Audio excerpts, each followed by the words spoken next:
Bendito el Dios y Padre de nuestro Señor Jesucristo, que nos ha bendecido con toda bendición espiritual en los lugares celestiales en Cristo. Bienvenidos, esto es Proyecto Gran Comisión.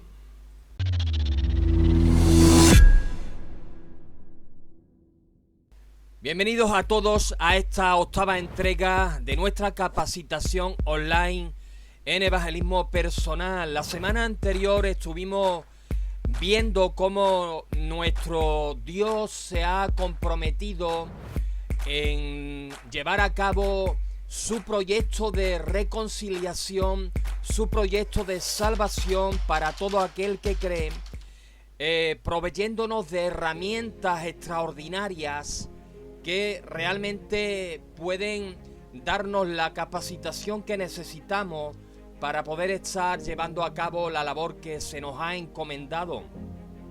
Y vimos como en su compromiso Él prometió de estar con nosotros todos los días hasta el fin del siglo, hasta el fin del mundo, hasta el momento en el que nuevamente Él se reúna con su pueblo para establecer en gloria su reino justo sobre la tierra, el milenio, esa promesa preciosa que estamos esperando.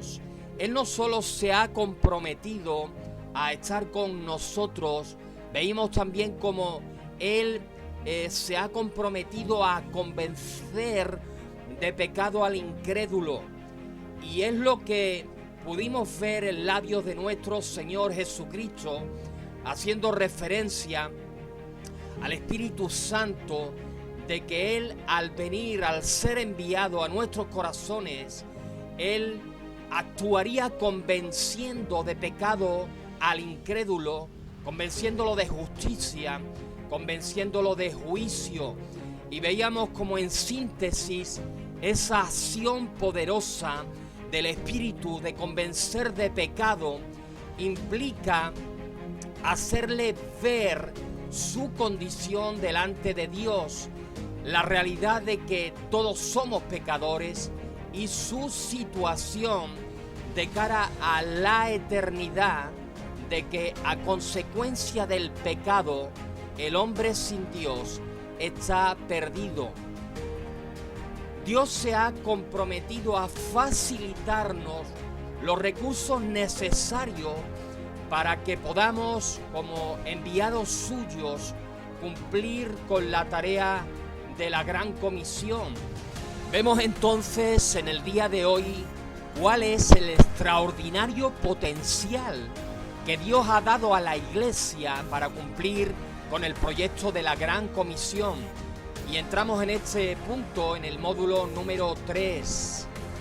Realmente nos tenemos que plantear de entrada por qué es necesario que el creyente sea capacitado de poder de lo alto para poder ser así eficaz en su ministerio evangelístico. Y si nos acercamos a las Escrituras podemos ver que después de la resurrección, nuestro Señor Jesucristo estuvo por un espacio de 40 días hablando con sus discípulos, enseñándoles acerca del reino de los cielos y haciéndoles una indicación expresa, concreta, de que ellos tenían que estar esperando en Jerusalén la promesa del Padre, la venida del Espíritu Santo. Es lo mismo que les dijo a aquellos que se encontró camino de regreso a su tierra en Emaús. Él les dijo: yo voy a enviar la promesa de mi Padre sobre vosotros, pero vosotros debéis de quedaros en la ciudad de Jerusalén. Debéis de hacerlo hasta que allí seáis investidos de poder desde lo alto.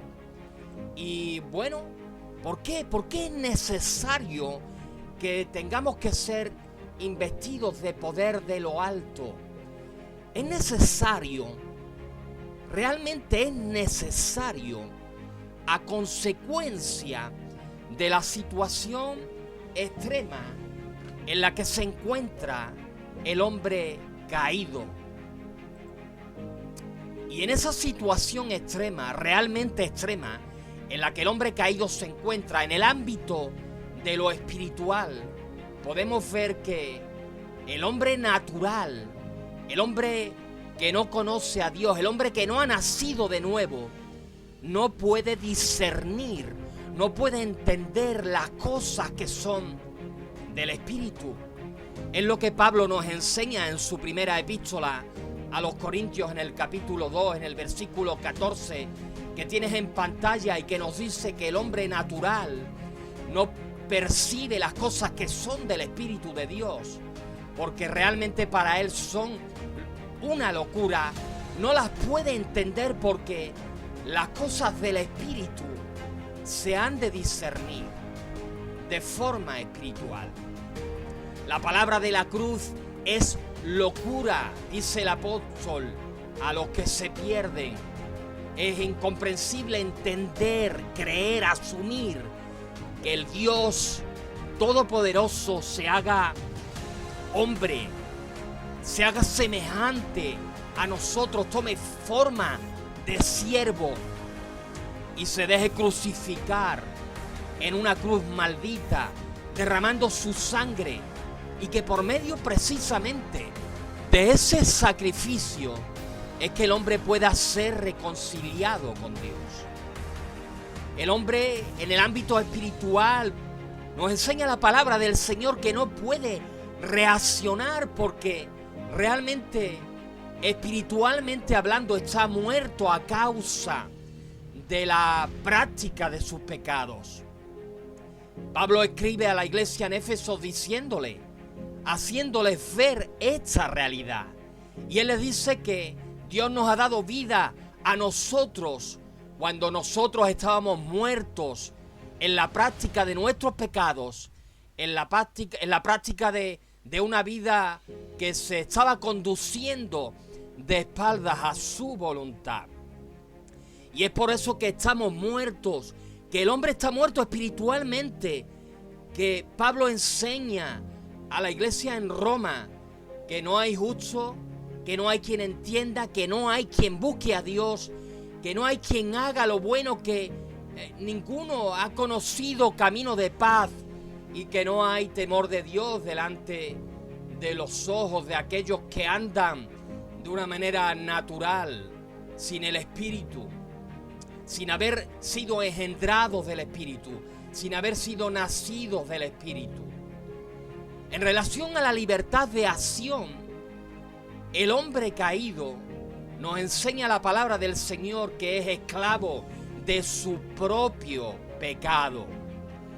Y en labios de nuestro Señor Jesucristo, en el Evangelio de Juan, en el capítulo 8, versículo 34, Él dice que todo aquel que hace, que vive, que practica, que se conduce en pecado, esclavo es de ese pecado que practica. En relación a la libertad de acción, el hombre caído nos enseña también la palabra del Señor. Está limitado porque el hombre en sí, el mundo, la sociedad, el hombre natural, está bajo el poder, está bajo la autoridad, está bajo la influencia, bajo el engaño, bajo la manipulación del padre de mentira, del maligno. Es lo que podemos ver en primera de Juan capítulo 5, versículo 19. Y en el ámbito de la ley moral de Dios, en relación a la ley moral de Dios, el hombre natural está, de acuerdo a las Escrituras, moralmente desajustado. Y Isaías capítulo 5, versículo 20, ilustra de forma explícita la realidad que acabo de mencionar. El profeta exclama diciendo: ¡ay de los que a lo malo llaman bueno y a lo bueno llaman malo! Esta frase es una radiografía exacta de la sociedad que nos envuelve. Realmente en relación a la ley moral de Dios, Podemos decir que tiene su conciencia cauterizada por la práctica del pecado. Cuando Pablo escribe su primera epístola a Timoteo, él le dice, haciendo referencia al hombre natural, que con la hipocresía o con hipocresía ellos hablarán mentira, teniendo cauterizada la conciencia. El hombre que vive en pecado tiene cauterizada su conciencia. Tener cauterizada la conciencia significa tenerla endurecida, y es que la práctica del pecado endurece la conciencia. Ahora, en base a lo que acabamos de decir de forma explícita y básica, es fácil entender que es imposible que sin una capacitación extraordinaria de parte de nuestro Dios, nosotros, la Iglesia, podamos tener éxito en la tarea que nos ha encomendado de predicar el Evangelio a toda criatura. Y es precisamente por eso que Él nos tiene que dejar su potencial. Nos tiene que dejar, inicialmente hablando, en primer lugar, nos tiene que poner al alcance de nuestras vidas su palabra. Y la palabra de Dios, todos sabemos que tiene poder. La palabra de Dios tiene poder. Y lo podemos ver en todo el amplio escenario de la revelación de nuestro Dios. La palabra de Dios tiene poder tanto desde la perspectiva hablada, desde la perspectiva escrita. Desde la perspectiva hablada, si nos vamos al ámbito de las Escrituras, podemos ver en el inicio, cuando Él entró a crear, el poder de la palabra de Dios diciendo, sea la luz. Él dijo, sea la luz, y donde no existía la luz fue hecha. Él dijo, haya expansión en medio de las aguas y separe las aguas de las aguas. Y las aguas en toda su plenitud vinieron a ser una realidad. Él dijo, produzca la tierra hierba verde, hierba que dé semilla, árbol de fruto que dé fruto según su género, que su semilla esté en él sobre la tierra. Y porque la palabra de Dios es poderosa, fue así. Él dijo, haya lumbreras en la expansión de los cielos para separar el día de la noche y sirvan de señales para las estaciones, para días, para años. Y fue así, porque realmente la palabra de Dios es poderosa. Por eso el salmista puede decir que por la palabra del Señor fueron hechos los cielos y todo el ejército de ellos por el aliento poderoso de su boca. Por eso el escritor de la epístola a los Hebreos puede decir que por la fe podemos entender que el universo fue formado por la palabra de nuestro Dios. Realmente también la palabra, evidentemente desde una perspectiva de lo que es la revelación, la inspiración de las Escrituras, la palabra que tú puedes abrir, que puedes leer, esa palabra, esa Escritura es inspirada por Él. Es por tanto una palabra útil para enseñar, para redarguir, para corregir, para instruir en justicia, de manera que el hombre, que la mujer de Dios sea enteramente apto, bien dispuesto para toda buena obra. Así que hablamos de una palabra poderosa que corrige, que enseña, que redarguye y que instruye en justicia. Hebreos capítulo 4, versículo 12, nos dice que la palabra de Dios es viva, que la palabra de Dios es eficaz y que es más cortante que espada de dos filos, que penetra hasta partir el alma, hasta partir el espíritu, las coyunturas y los tuétanos, y discierne los pensamientos y discierne aún las intenciones del corazón. Hay otras versiones que traducen este mismo pasaje haciendo referencia a la palabra, diciendo que es viva y que es poderosa, que tiene vida, que tiene poder. Y es muy interesante cuando te pones a estudiar el pasaje y te encuentras que la palabra griega energes, que se traduce en ese pasaje de Hebreos 4:12 por eficaz, la palabra de Dios es viva y es eficaz. Esa palabra de la que se nos traduce en nuestro castellano el término energía, esa palabra significa llena o lleno de poder para conseguir resultados. Así que la palabra tiene poder para conseguir resultados. Y esos resultados tú los tienes en pantalla. Cuando Pablo escribe a la iglesia en Corinto, en su primera epístola, en el capítulo 6, él les dice: ¿ustedes no saben que los malvados no van a heredar el reino de Dios? No se dejen engañar. Ni los fornicarios, ni los idólatras, ni los adúlteros, ni los sodomitas, ni los pervertidos sexuales, ni los ladrones, ni los avaros, ni los borrachos, ni los calumniadores, ni los estafadores heredarán el reino de Dios. Y él les dice en la segunda epístola que si alguno está en Cristo, nueva criatura es, que las cosas viejas pasaron al estar en Cristo y que aquí todas son hechas nuevas. Ahora, esta realidad de una nueva criatura, esta realidad de cosas viejas que pasan, realmente nos lleva al mensaje del Evangelio. ¿Y qué es el Evangelio? El Evangelio es una porción del propio contexto de las Escrituras, una porción especialmente poderosa. En la epístola del apóstol Pablo a la iglesia en Roma, él descubre su corazón al decirles, en el capítulo 1, versículo 16, descubre su corazón a aquellos a los que él está escribiendo, y él les dice: ustedes tienen que saber que yo no me avergüenzo del mensaje del Evangelio.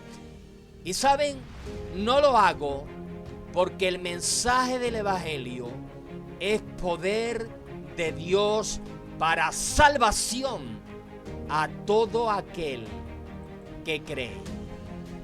La traducción Palabra de Dios para Todos traduce este mismo pasaje diciendo: yo no dudo, yo no vacilo en anunciar las buenas noticias al Evangelio, porque son el poder que Dios usa para salvar a todos los que creen. Aleluya. Ahora, ese mensaje tiene el origen de ese poder, está en que es poder de Dios. Por eso la palabra es poderosa, porque es palabra de Dios. Por eso el Evangelio es poderoso, porque es el Evangelio de Dios. Porque en él hay poder de Dios. Poder. El término que se nos traduce en nuestro castellano por poder, se traduce de la palabra griega dunamis. Y dunamis significa poder de origen y de carácter sobrenatural. Evidentemente la palabra tiene un origen y un carácter sobrenatural porque es palabra de Dios, es el mensaje de Dios.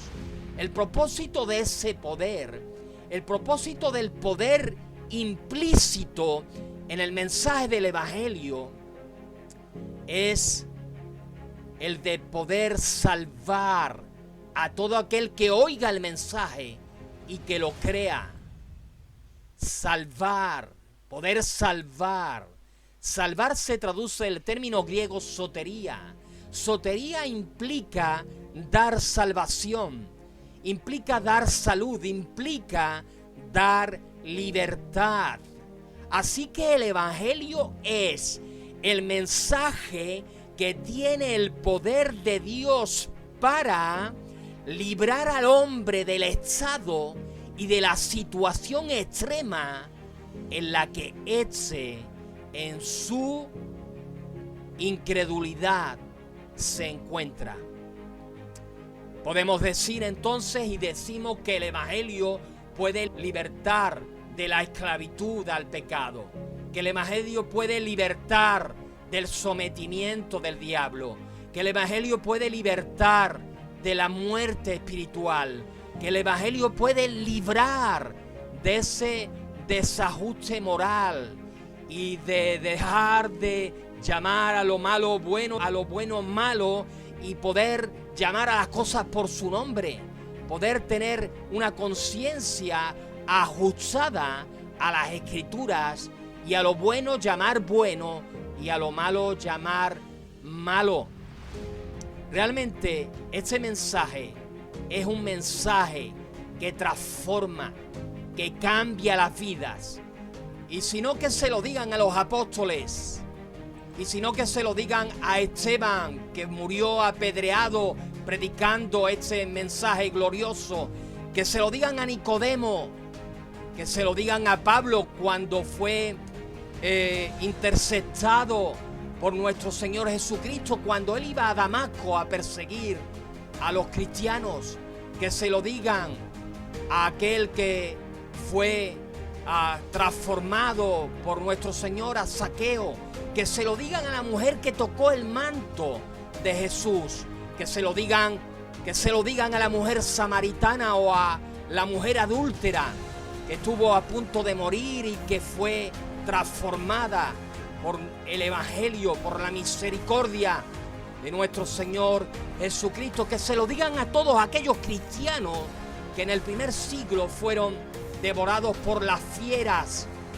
en el circo romano para entretenimiento del vulgo, que se lo digan a Martín Lutero, que tuvo que escapar por su vida, guardando su conciencia, por defender la sana doctrina, por haber sido transformado por un mensaje poderoso, por el mensaje del Evangelio. Que se lo digan a Juan, a John Hus, que fue quemado en la hoguera sin negar a nuestro Señor Jesucristo. Que se lo digan a todos aquellos cristianos que al día de hoy, a lo largo y ancho de nuestro planeta Tierra, en más de 50 países, están siendo perseguidos, están siendo calumniados, están siendo encarcelados, escupidos, están siendo asesinados por su fe. Que te lo digan a ti, que me lo digan a mí, estando en Cristo, como Él, por medio del mensaje poderoso del Evangelio, ha transformado nuestras vidas. El extraordinario poder de la palabra de Dios, el extraordinario poder del Evangelio, han sido puestos por Dios a nuestro alcance, al alcance de la iglesia, como parte. Hay más recursos, pero estos son parte de los recursos que Él ha puesto a nuestro alcance para poder llevar a cabo el predicar el Evangelio a toda criatura en todo lugar. De manera que tú y yo estamos llamados, y esa es la invitación de nuevo en esta hora, a involucrarnos en la tarea más importante, en la tarea más urgente, en la tarea más grande, en la que cada hijo de Dios se puede involucrar.